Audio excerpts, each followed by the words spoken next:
Hey guys, I'm finally happy to say that we're going to be starting our corporate finance and managerial finance videos.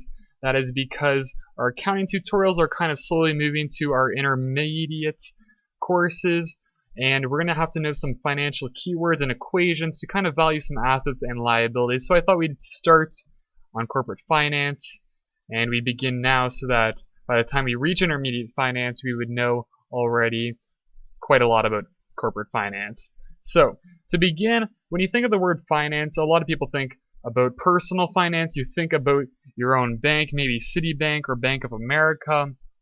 In Canada, of course, we have like TD, CIBC, BMO, RBC, National Bank, and you have many different investments. You have kind of savings accounts, you have checking accounts. Of course, there are those high interest savings accounts that really aren't high interest savings accounts. They really don't yield a lot. And if you have a higher risk tolerance, you might be interested in bonds or shares of a company. But of course, this is all personal finance, and it doesn't have anything to do with corporate finance, so we won't be talking about this. But we'll see some similarities with corporations where they'll make investments, or we'll look at corporations that will conduct financings that can kind of be related to maybe a personal individual making these kind of decisions. But for the main part, we will not be talking about personal finance. So let's get rid of this and bring up some of the things that are concerning to a corporation. So one thing is that they want to always remain liquid and that they are always able to pay their short-term liabilities. So right here I just have a bill, I guess you can say, paying off those liabilities because we got to maintain our liquidity and take care of short-term obligations. So we got those down. And of course, solvency, another huge issue. We got to make sure that our assets are always greater than our liabilities. Right here we have assets that are lower than our liabilities, which means we have negative net assets, and that we are insolvent because we are getting to a point where we might have to declare bankruptcy because our assets are so low and we have so many liabilities. And net assets just means that we have negative equity because net assets is equity. If you remember assets minus liabilities, that would equal net assets. And if you remember the equation, assets, or the accounting equation, assets minus liabilities, will equal equity. So if we have a negative part on this side, it will be negative on this side, which would be negative equity. So we always want to remain solvent and have assets that are greater than our liabilities, and we want to have residual net assets. The next thing is profitability. We want our income and earnings for a corporation to remain high. One of the most important thing of financial management is to have earnings per share maximize and to create great shareholder value and actually make sure that our stock is rising so that our shareholders are happy and that our company is performing well. So profitability is another main topic within corporate finance. And some of the decisions that corporate finance we're going to be looking at, these are the main ones. Of course, there are other decisions we'll have to see, but these are really the important ones, which we're going to be going over three. The first is investments. So maybe if we're like a construction company, we might have to decide between making a capital purchase for maybe like a condominium. So this is something we can do with our money. We can purchase a condo, invest in that. Maybe we can get some rent and sales revenue. Maybe we'll just sell the condo to someone else so that they can create revenues from it. So that's one type of investment. We can invest in capital equipment, replace some old capital equipment so we're more productive and efficient.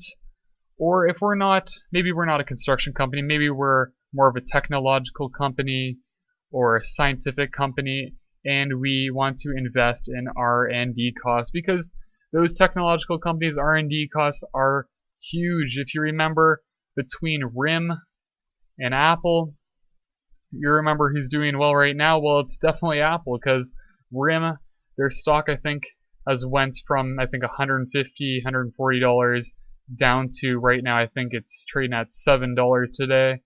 And that's because they fell behind innovative-wise, because they weren't basically keeping up with the best and most effective technology that consumers want, and Apple was.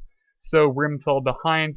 If their sales aren't doing well, of course their share price will not do well either. So Apple has done really well recently in the last few years, and this is why investment decisions regarding corporate finance are so major.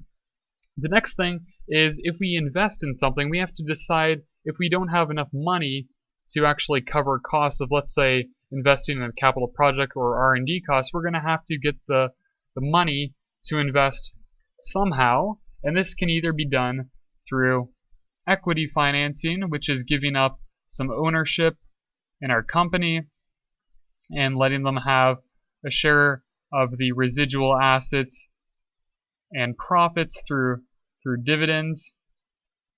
Or we can have debt financing, where we do not give up ownership, but we do have to make fixed payments to them through interest. Because if we have a $1,000 bond, that means we'll get $1,000 in cash, but we have to return that $1,000 in like a year or so, and we'll also have to pay 5% interest, which is $50 annually. And you can see the interest will really add up if we issue thousands of bonds, which will equal millions of dollars of cash for those investments. So we can go with debt, we can go with equity. Those are the two types of financing. And also there is hybrid instruments like preferred shares and convertible bonds. There's many different hybrid instruments, and we're not going to go over these too much in the near future, but you should mainly worry about equity and debt financing, because those are really two major parts of where we're going to be deciding how to raise money for our projects and investments. And of course, if you ever forget the word bonds and you can't think of that instrument's name, you can think about this guy and he'll always remind you. So let's go to the third topic of corporate finance, which is really major, and that is the management of working capital. Working capital is current assets and current liabilities, which I've said over here. And it has to do with collecting receivables, which are those accounts receivables, so money coming into us, collecting cash, really converting those receivables into cash, I should say.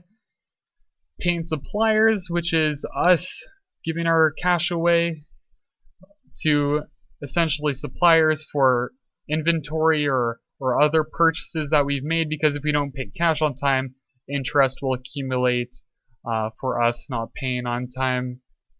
And there's many other working capital assets and liabilities as well, like inventory and managing prepaid expenses and so on. So it's not just looking at cash receivables and accounts payable. There are other current assets and current liabilities. And of course, we always need to worry about how much cash to keep on hand, because we don't want to end up in a cash crunch. A cash crunch is not great at all. That means we have kind of run out of money for short-term obligations, and we might have to quickly run to the bank to get a loan so that we'll be able to cover our short-term obligations and be able to pay our suppliers or our creditors, and that might give us a higher interest rate, which leads to greater interest costs. So you always want to have cash on hand for the next short-term foreseeable future.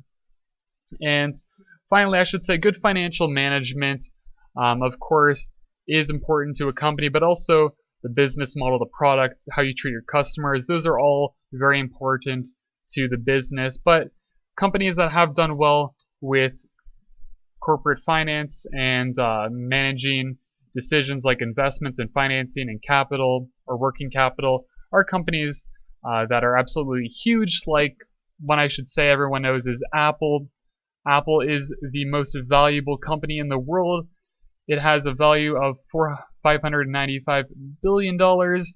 Market cap is essentially market capitalization, which means the value of all of these current shares, or the value of the firm at the moment. So it's worth $595 billion. Of course, market cap you can get by multiplying the number of shares by the stock price. So if you take number of shares right there, multiply it by the price, you will see that it equals that. So Apple, one very good example of financial management. Another, of course, ExxonMobil, which is an oil company, used to be the biggest in the world for market capitalization, but they fell behind Apple recently because Apple is growing exponentially to the sky. Not sure if, well, eventually it might fall. We'll see what happens. There are a lot of different debates on that. But ExxonMobil, another huge company, $422 billion.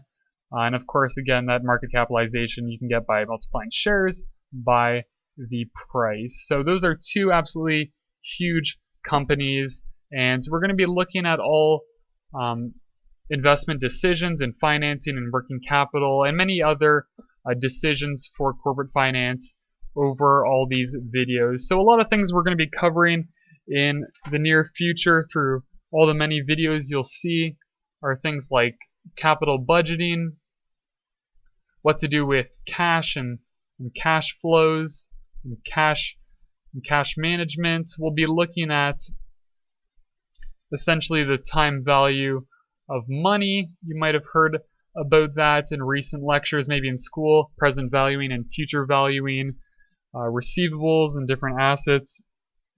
We'll also be looking at capital investment decisions, looking at net present value, IRR, payback period. You might not know these terms yet, but you will, I assure you. We'll also be looking at other things like return versus risk, because of course the more return is usually associated with more risk, less return usually associated with less risk. We'll also be looking at things like bond valuation. So there's many different topics we'll be covering, and you'll just have to watch those videos to see all of the different things that I'm talking about here. So I'm going to end it because I think we're kind of going over our budgeted time. I usually try and keep it under 10 minutes, so make sure to check out the next few tutorials. I think we'll be talking about the corporation and financial markets in the next tutorial. Thanks for watching, and I'll see you guys in the next one. I'm sure you guys have questions regarding accounting topics or our videos, so make sure to tweet us at #iNinjaNotes, like us on Facebook to receive updates, or to share any quick anecdotes about how our videos might have helped. And like always, thanks for watching us on YouTube.